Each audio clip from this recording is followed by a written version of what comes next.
गर्मी में 100 परिवार एक रसोई। अरे यार, इतनी ज्यादा गर्मी हो रही है। रसोई में 7-8 बहू मिलकर खाना बना रही थी। गर्मी से सबका हाल बेहाल। तब रोशनी, जरा जल्दी से फ्रिज से दूध निकाल कर मैं बच्चों के लिए ठंडा शेक बना देती हूँ। रोशनी सिंह के पास रखे फ्रिज के पास आती है और उसमें से ठंडा दूध निकालकर बिना पीछे मुड़े पीछे की तरफ जाने लगती है। और उसके हाथ में बड़ा दूध का पतीला था, जिसकी वजह से वो कोहनी से फ्रिज को बंद करने की कोशिश करती है। लेकिन ऐसे में वो नेहा से टकरा जाती है, जो सिंक में बर्तन धो रही थी। पर हाथ फिसलने की वजह से दूध ऊपर तक उछल जाता है और दोनों के ऊपर दूध गिर जाता है। अरे आपने ये क्या कर दिया? मेरे ऊपर सारा दूध गिरा दिया। अभी तो थोड़ी देर पहले नहा कर आई थी मैं। हाँ, तो मैंने भी कुछ जानबूझकर नहीं किया है, कभी कभी ऐसा हो जाता है। तो तुम्हें देखकर काम करना चाहिए था।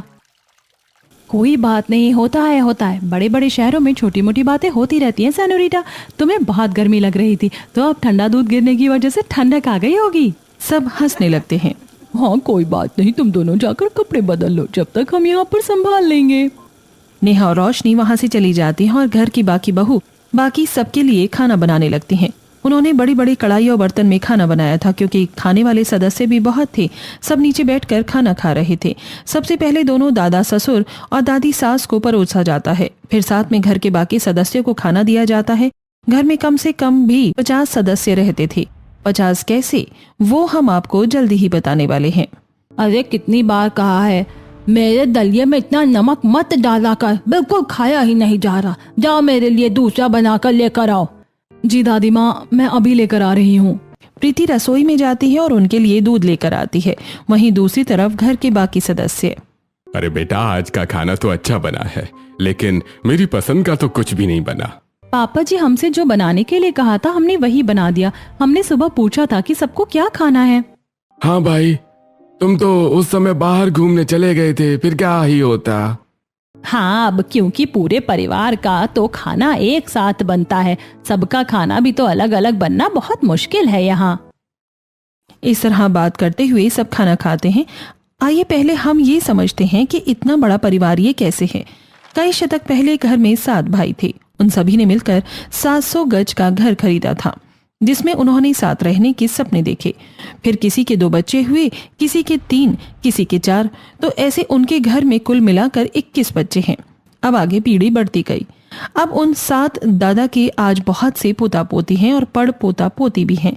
इस तरह कुल मिलाकर ये 50 से 60 सदस्य से ज्यादा परिवार का घर है। कुछ बाहर शहर में रहकर काम करते हैं। उन्होंने शुरू से जो साथ रहने का सपना देखा था, वो आज तक चल रहा है। हाँ, कुछ दादाजी और दादी जी इस सपने को अधूरा छोड़कर चले गए। बहुएं आंगन में बैठकर बर्तन धो रही थी। कितनी भी कोशिश कर लो, पर कभी किसी की पसंद का खाना रह जाता है तो कभी किसी की पसंद का। हम लोग 100 से बस थोड़ा सा ही पीछे हैं। जब इतना बड़ा परिवार होगा तो परेशानी तो होगी ही। सभी बहुएं साथ मिलकर काम करती हैं और उसके बाद दोपहर में आराम करने के लिए अपने अपने कमरे में चली जाती हैं। हर परिवार को 2 से 3 कमरे मिले हुए थे। सीमा अपनी देवरानी को कहती है, आज फिर से मेरी कमर अकड़ गई है। मैं तो सच कहूँ, यहाँ पर आकर मैं फंस गई हूँ। ऐसा लगता है जैसे रोज भंडारा बनाना पड़ता हो। बहुत मुश्किल है इतने बड़े परिवार में एडजस्ट करना। ऊपर से गिन चुनकर एक रसोई है।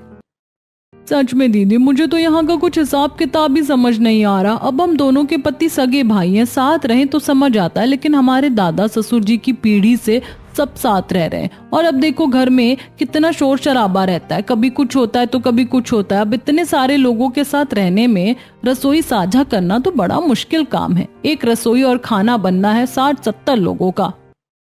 इस तरह कोई घर में इस बात से परेशान था तो किसी किसी को बहुत खुशी भी थी। देखा बेटा, आजकल ऐसा इतना मिलनसार परिवार कहाँ मिलता है। आजकल तो 2 भाई ही बड़ी जल्दी अलग हो जाते हैं। जी दादी माँ, वैसे ये बात तो माननी होगी कि पूरा परिवार कितने अच्छे से मिलजुल कर रहता है। अरे हम 7 भाई ने यह सपना मिलकर देखा था, और आज तक भगवान की कृपा से सब ठीक चल रहा है। अरे नहीं तो हमारे चचेरे भाइयों को देखो। अरे आज भी भले ही इसी गांव में रहते हैं, लेकिन हर किसी ने अपने भाइयों से हटकर अलग घर बनाया था, और आज भी इनके परिवार अलग ही हैं।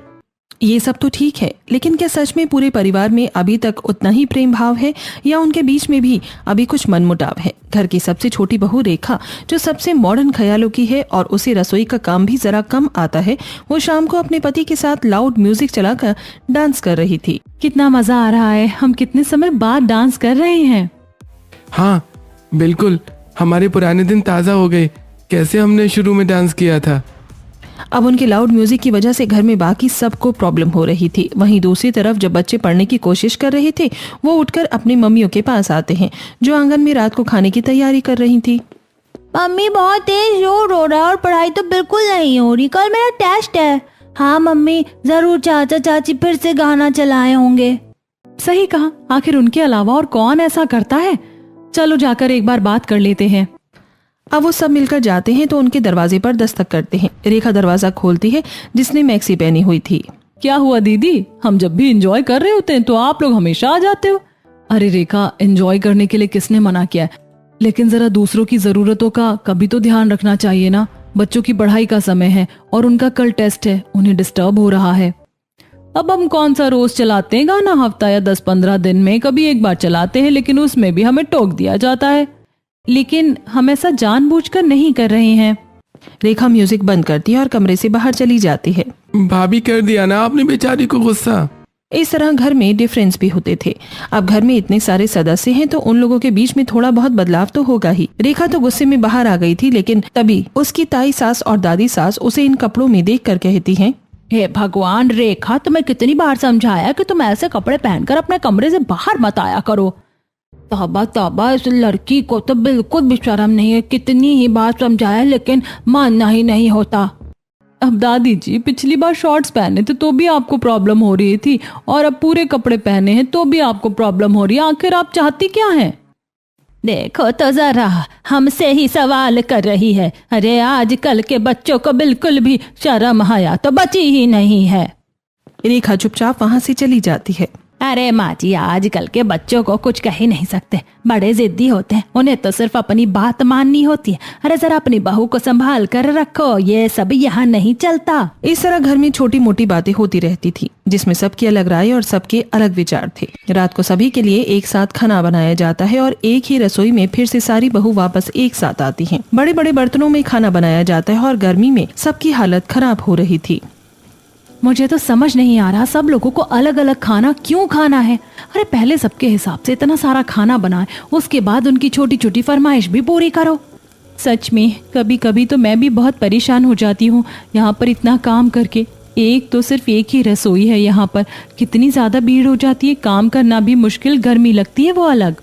एक तरफ बहुएं इतनी गर्मी में एक ही रसोई में खाना बनाने में परेशान हो रही थी, कुछ तो सिलबट्टे पर चटनी पीस रही थी। इतने बड़े परिवार के लिए इतनी सारी चटनी सिलबट्टे पर कूटना कोई आसान काम थोड़ी है। लेकिन नहीं, सबकी फरमाइश अलग है, उन्हें तो अलग अलग तरह की चटनी खानी है और साथ में चटनी भी सिलबट्टे की ही होनी चाहिए। मैं भी इतनी देर से मिर्च को कूट कूट कर परेशान हो चुकी हूँ।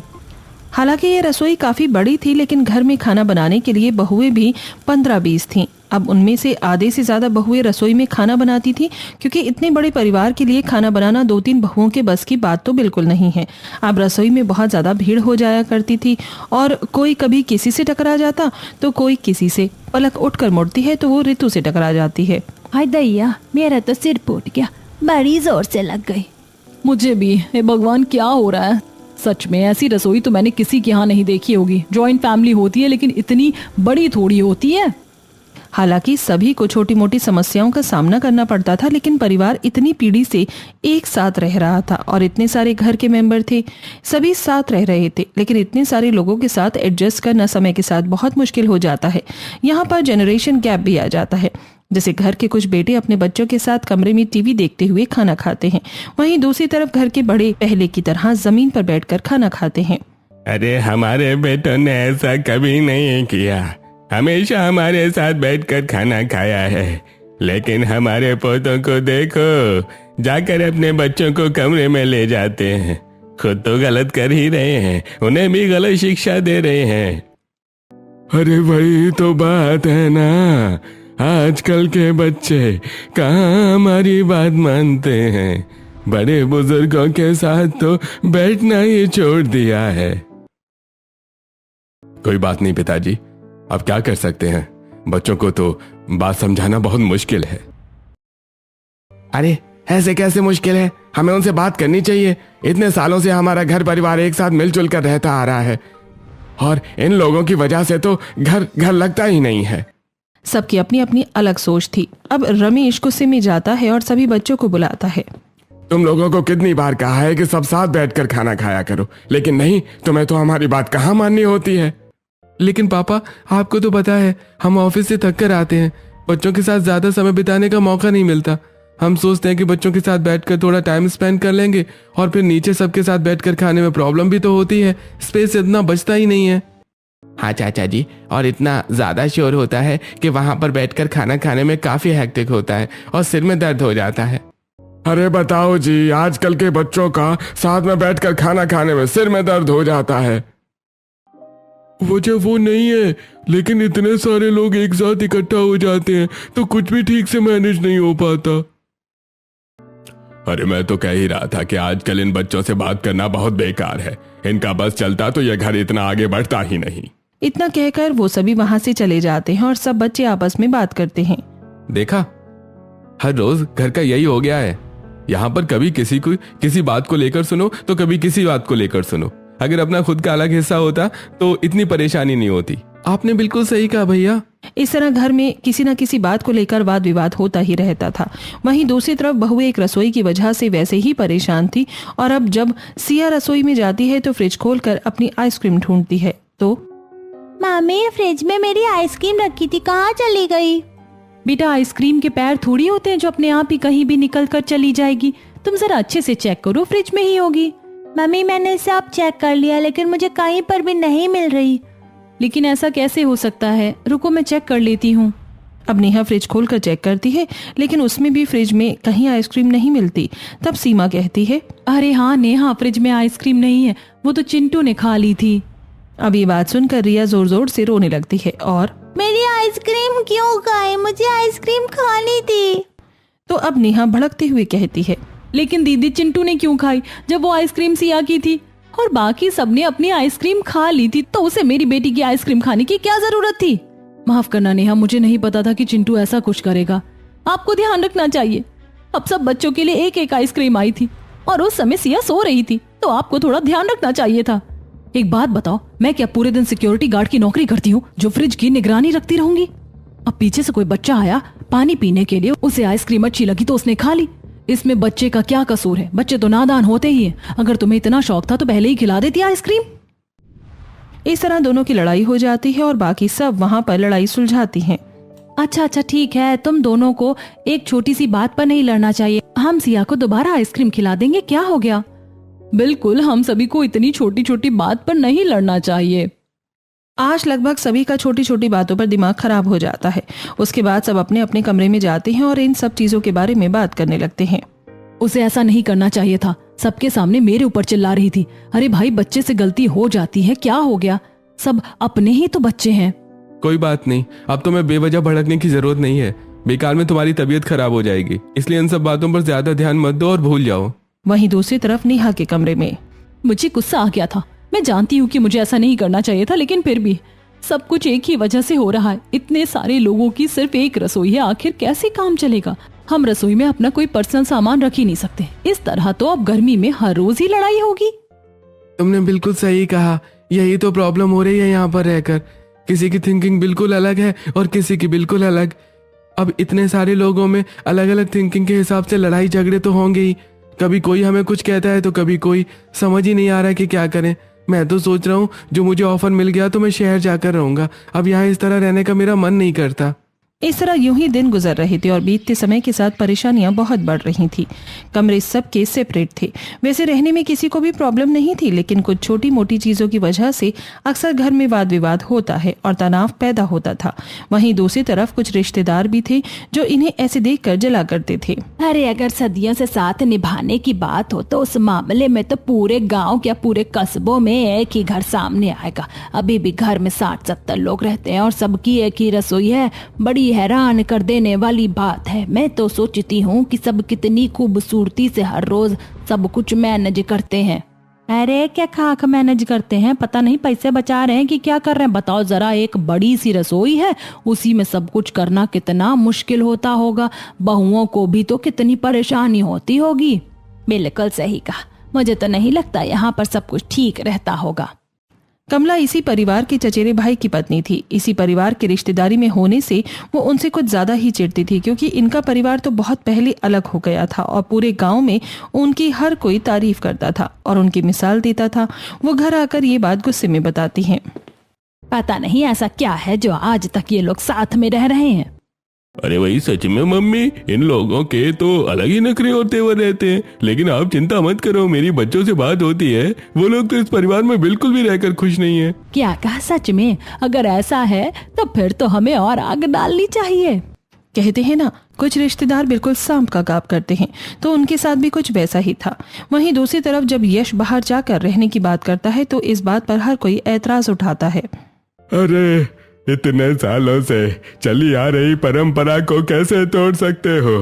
तुम्हें कहीं बाहर जाकर नहीं रहना और न ही वहां पर काम करना है।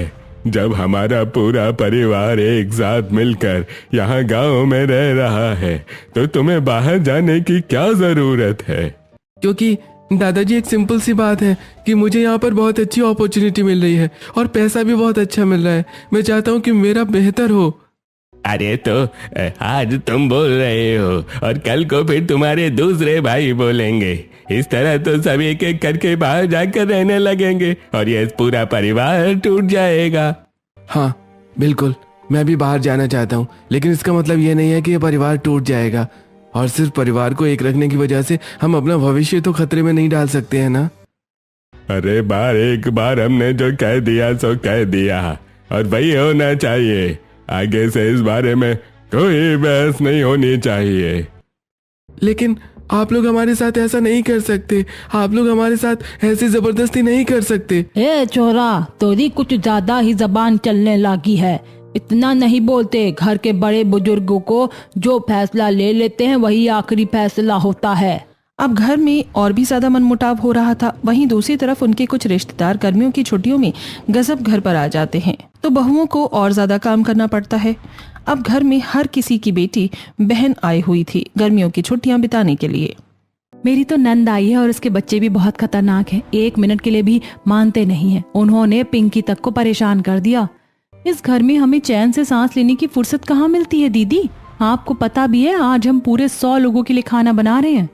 अब तो मुझे 100 नंबर सुनकर भी ज्यादा हैरानी नहीं होती, क्योंकि 60-70 लोगों के लिए तो हम रोज ही खाना बना देते हैं लगभग। लेकिन मैं तो सच में परेशान हो गई हूँ इतने लोगों के लिए खाना बनाकर। आज बाकी के भी कुछ रिश्तेदार आए हैं और सबको ही यहाँ पर रुकना है। मुझे इस घर में और कोई परेशानी नहीं लगती। घर बहुत बड़ा है, हर किसी को अपना एक सेपरेट बड़ा कमरा मिला है, सोने में कोई परेशानी नहीं है। लेकिन रसोई सिर्फ एक ही है। क्यों ना आज हम सब मिलकर इस बारे में घर वालों से बात कर लें? तभी रसोई में रेखा आती है और क्या आप लोग थोड़ी देर के लिए मुझे रसोई दे सकते हैं? मुझे अपनी पसंद का खाना बनाना है। देखो, अभी हम रसोई में खाना बना रहे हैं, अभी सब लोग खाने का इंतजार कर रहे हैं, अभी तो रसोई फ्री नहीं हो सकती। ओह नो, मैं तो सच में बहुत परेशान हो गई हूँ। मुझे तो कभी भी रसोई खाली मिलती ही नहीं है और अपनी पसंद का खाना भी नहीं बना सकती मैं। रेखा रसोई का काम करती है और फिर अपने पति के साथ बाहर घूमने जाती है। वो एक दिन रवि के साथ मेले में जाती है। दोनों बहुत एंजॉय करते हैं, झूला झूलते हैं। यहाँ आकर कितना मजा आ रहा है। घर पर तो बस ड्रामे होते हैं। अच्छा है कि तुम्हें यहाँ आकर अच्छा लग रहा है। अगर हम शहर जाते तो इनकी टोका टाकी नहीं होती। रवि और रेखा घूमकर घर वापस आते हैं। तब दूसरी सास कहती है, इस बहू को तो बिल्कुल शर्म नहीं, घर का काम करना नहीं होता और जब देखो घूमती है बस। दूसरी तरफ बहुएं, रेखा का सही है, हमें तो बड़ी मुश्किल से कई महीनों बाद जाकर एक बार जाने को मिलता है। हाँ, और वो अपनी मर्जी से जाती है। जब उसका मन किया तब चली गई। अब सभी मिलकर साथ में खाना बनाती हैं और उसके बाद सभी परिवार को खाना परोसा जाता है। सब नीचे बैठे थे और वो बारी बारी सबको खाना दे रही थी। अरे भाभी, आपने मेरी पसंद की तो कच्चे आम की सब्जी बनाई ही नहीं और ना ही कच्चे आम की चटनी थी। हाँ भाभी, हम दोनों आपकी नंद गर्मी की छुट्टी में इतनी दूर से आए हैं और आप हमारी खातिरदारी भी नहीं कर पा रही। घर में इतनी सारी भाभी होने के बाद भी नंद को अपनी मर्जी का खाना नहीं मिल रहा। हम शाम के खाने में आपके लिए बना देंगे। इस तरह उन्हें बहुत परेशानी होती थी और बाद में जब वो सब साथ में आंगन में बैठकर बर्तन धो रही थी, वो बहुत बड़े बर्तन रसोई में लाकर धोती हैं। अब बस बहुत हो गया, मुझसे सच में और बर्दाश्त नहीं हो रहा। एक तो इतना काम करो, ऊपर से किसी ना किसी का काम रह जाता है तो ताना सुनो। एक ही रसोई में इतने सारे लोगों का खाना बनाना बहुत मुश्किल है। अगर हम सबकी कमरों की तरह अलग सेपरेट रसोई होती तो हमें सिर्फ 2-4 जनों के लिए ही खाना बनाना पड़ता। तुमने बिल्कुल सही कहा, फिर इतनी परेशानी कहाँ होती। बस हम अपने अपने पति, बच्चों और सास ससुर के लिए खाना बनाते थे, यानी कुल मिलाकर हम अपने अपने परिवार का पालन पोषण अलग से कर सकते, तो हमें आसानी होगी। आसानी तो हमें होगी, लेकिन उसके लिए सबकी अलग रसोई भी तो होनी चाहिए। पर इस बात के लिए घर वाले शायद नहीं मानेंगे। लेकिन एक बार शायद हम लोगों को अपने हक के बारे में बात कर लेनी चाहिए, क्या पता मान जाए। और अगर नहीं मानेंगे तो भी देख लेंगे।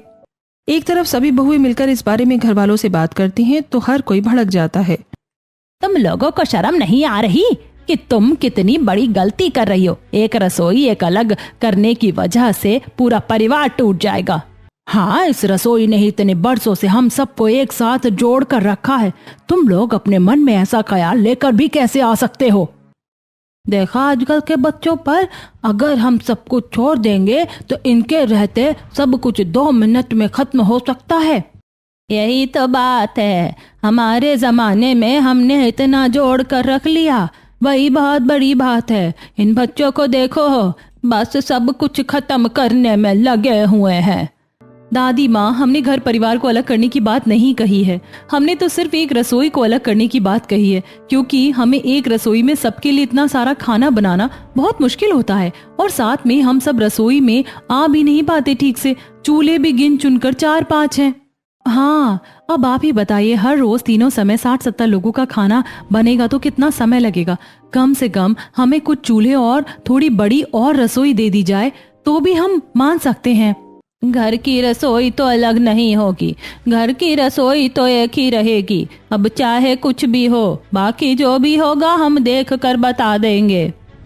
एक दिन जब यश और रवि जब टपरी पर चाय पीने जाते हैं तो वहाँ पर उन्हें उनके दादा के चचेरे भाई का पोता यानी उनका भी चचेरा भाई मिलता है। अरे बताओ, क्या तुम्हारा शहर जाने का प्लान हुआ? अरे कहाँ कुछ हुआ है, बस पूछो मत। मुझे तो बहुत गुस्सा आ रहा है। कोई हमारी बात ना तो सुनने को तैयार है और ना ही मानने को तैयार है।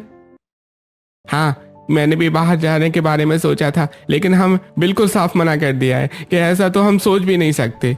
अब वो इसी बात का फायदा उठाते हैं और उन दोनों को भड़काने की कोशिश करते हैं। ओहो, तुम दोनों के साथ तो बहुत ज्यादा बुरा हो गया है।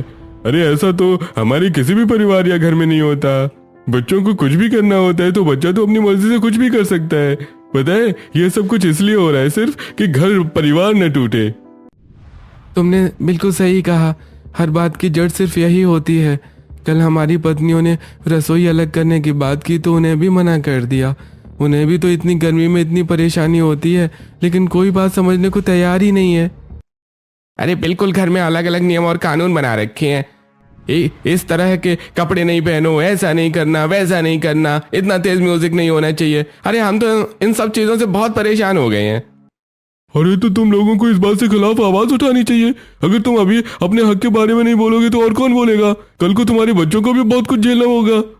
हाँ, तुमने बिल्कुल सही कहा, हमें बोलना चाहिए। अब यश और रवि बहुत ज्यादा भड़क जाते हैं और घर आकर घर अलग करने की बात कह देते हैं। अरे अब अचानक से घर अलग करने की बात कहाँ से आ गई? तुम लोगों ने तो बिल्कुल इस परिवार का सत्यानाश करना ही सोच लिया है। मुझे सब पता है ये बात कहाँ से आ रही है। इन सब की पत्नियों ने इनको भड़काया होगा। कल हमने रसोई अलग करने से मना कर दिया तो इन्होंने घर अलग करने के बारे में ही सोच लिया। तुम लोग आखिर ऐसा सोच भी कैसे सकते हो? अरे हाँ, कभी रसोई अलग करने के बारे में कहते हो तो कभी घर अलग करने के बारे में कहते हो। सब कुछ तो अपनी मर्जी से कर रहे हो और हमारी मर्जी का क्या हो रहा है? हमारी मर्जी का भी यहाँ क्या ही हो रहा है? हम जिंदगी में कुछ अच्छा करना चाहते हैं और अपने जीवन को आगे बेहतर भविष्य के लिए बनाना चाहते हैं, लेकिन आप लोग हमारी बात मानने को ही तैयार नहीं है। सिर्फ यही नहीं, आप तो हमारी कोई भी बात मानने को तैयार नहीं है। हाँ बिल्कुल, अब तो हमें अपना घर अलग करना ही तो करना है। अब हम इस तरीके से नहीं रह सकते यहाँ पे। इस तरह घर में अब घर और रसोई अलग करने के ऊपर बात बहुत ज़्यादा बढ़ जाती है। एक तो घर में जनरेशन गैप भी था, दोनों तरफ के पक्षों को लग रहा था कि हम ठीक हैं, तब बीच में घर के सबसे बड़े पोते और बेटे आते हैं। अरे वही लगता है हम लोगों को ही कुछ करना चाहिए। ये घर के जो छोटे सदस्य हैं वो बड़े जिद्दी होते हैं। आपने बिल्कुल सही कहा पापा। सही कहा ताऊ जी। अब बारी है कि हमें सब लोगों को एक साथ बिठाकर इस बारे में बात करनी चाहिए। अब घर के बड़े बेटे और पोते जाते हैं और दोनों पक्षों को साथ में बैठाते हैं। सारी बात सुनने के बाद वो कहते हैं, यश और रवि, तुम दोनों की समस्या तो बहुत गंभीर है, हम इस बात को मानते हैं। और हमारी पत्नियों के साथ भी तो गलत हो रहा है, तो इस तरह हम सब साथ मिलकर नहीं रह सकते। हाँ बिल्कुल सही कहा, परेशानी हो रही है लेकिन अलग होना भी कोई सल्यूशन नहीं है। अरे हाँ बिल्कुल, हम इन लोगों की ये नाजायज बात कैसे मान सकते हैं? ये बात बिल्कुल गलत है। अगर हमारी ये बात नहीं मानी जाएगी तो हम यहाँ पर नहीं रह सकते। इस तरह फिर से घर में बहस छिड़ जाती है और बाकी सब शांत करवाते हैं। आप सब फिर से लड़ना बंद कीजिए, हम यहाँ पर सल्यूशन निकालने ही बैठे हैं। देखिए, बड़ों का मानना है कि घर परिवार अलग नहीं होना चाहिए और छोटों का मानना है कि उन्हें अलग रहना है। सबसे पहले हम अलग रहने की बात पर आते हैं। देखो बेटा, हम इतनी आसानी से इस परिवार के टुकड़े नहीं कर सकते। यानी ताऊ जी, आप यही कहना चाहते हैं कि हम लोग यहाँ पर सब कुछ बर्दाश्त करें और इसी तरीके से रहते रहें, यानी हमारे घर में कोई सुनवाई नहीं होगी? नहीं बेटा, मैंने ऐसा कब कहा? देखो, इस समय घर में बहुत से परिवार रह रहे हैं और ये घर बहुत बड़ा है, मैं मानता हूँ। लेकिन अगर परिवार के हम इतने सारे टुकड़े करेंगे तो क्या कोई भी इतने पैसों से अपना पूरा एक अलग से घर बना पाएगा? अभी जितने भी लोगों को इस घर के नीचे छत मिली है, क्या इतनी महंगाई के जमाने में सबके पास वापस अपना घर बन पाएगा? ये बात सुनकर यश और रवि दोनों चुप हो जाते हैं। अरे आप बोलो, क्या जवाब है तुम्हारे पास इसका? इतना आसान नहीं होता घर के टुकड़े करना और दोबारा घर बनाना।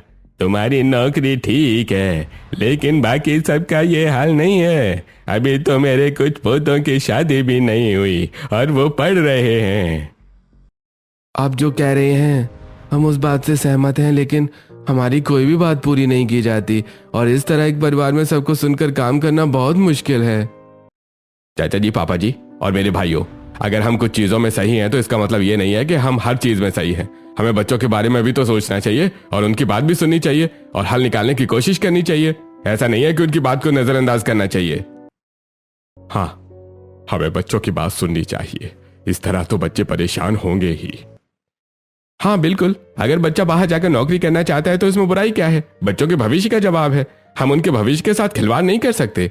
पापा जी, चाचा जी, बताइए, पहले के जमाने में अस्पताल और डॉक्टर कैसे होते थे और आज कितनी फैसिलिटीज हैं? आप तो पहले जमाने के हिसाब से पढ़े लिखे हैं और आजकल की पढ़ाई लिखाई कितनी मुश्किल है, आप मानते हैं ना? साथ में महंगाई भी बहुत बढ़ रही है और इसके लिए तो हमें अच्छा कमाना ही होगा। अरे हाँ बेटा, हमारे जमाने में कुछ चीज 1 रुपए की आती थी और अब तो 100 रुपए की भी कुछ चीज नहीं आती। हाँ, इसका मतलब यह है कि हमें जमाने के हिसाब से बदलना चाहिए। इसीलिए बच्चों को उनके इच्छा के अनुसार काम करने से मत रोकिए। हमारे ताऊ जी भी तो बाहर रहकर काम करते थे और उनके बाहर रहने से हमारा परिवार टूट तो नहीं गया, बल्कि हम जितना एक दूसरे को समझेंगे उतना परिवार में प्यार रहेगा। साथ में कल को पीढ़ी आगे बढ़ती रहेगी तो हमेशा तो ऐसा साथ मुमकिन नहीं है। लेकिन ये सब तो घर अलग करने की बात कर रहे थे। चलो, अब घर अलग नहीं करेंगे, लेकिन रसोई अलग करने से भी तो गड़बड़ हो जाएगी। नहीं माँ जी, मुझे नहीं लगता कि रसोई अलग होने से भी कुछ प्रभाव पड़ेगा। हमें बहुओं की बात को समझना चाहिए। हमारे जमाने में जब परिवार एक था तो इतनी बड़ी रसोई में काम चल जाता था, लेकिन अब इतने सारे लोगों का खाना बनाना एक रसोई में बहुत मुश्किल है। एक तो बहुत ज्यादा समय भी लगता है और बड़े बड़े बर्तनों में हर रोज इतना खाना बनाना बहुत मुश्किल है। हाँ, हमें बहुओं से भी इस बारे में बात करनी चाहिए। सही कहा, जमाने के हिसाब से बदलना चाहिए। हाँ, हमें बहुओं से भी इस बारे में बात करनी चाहिए। सही कहा, जमाने के हिसाब से बदलना चाहिए। इस तरह जब हर बात का पहलू शांति से बैठकर सोचा जाता है तो सबको समझ में आता है कि उन्हें सबकी सहमति के अनुसार चलना चाहिए। फिर बहुओं को बुलाकर, ठीक है बहुओं, बताओ कैसी रसोई चाहिए तुम्हें? दादी जी, कम से कम कुछ रसोई अलग होनी चाहिए ताकि हम अपने हिसाब से खाना बना सके। और हम नहीं कह रहे कि आप बड़ी रसोई को तोड़ दीजिए। जो खाना सबके लिए एक जैसा बनता है वो हम मिलकर बना लेंगे।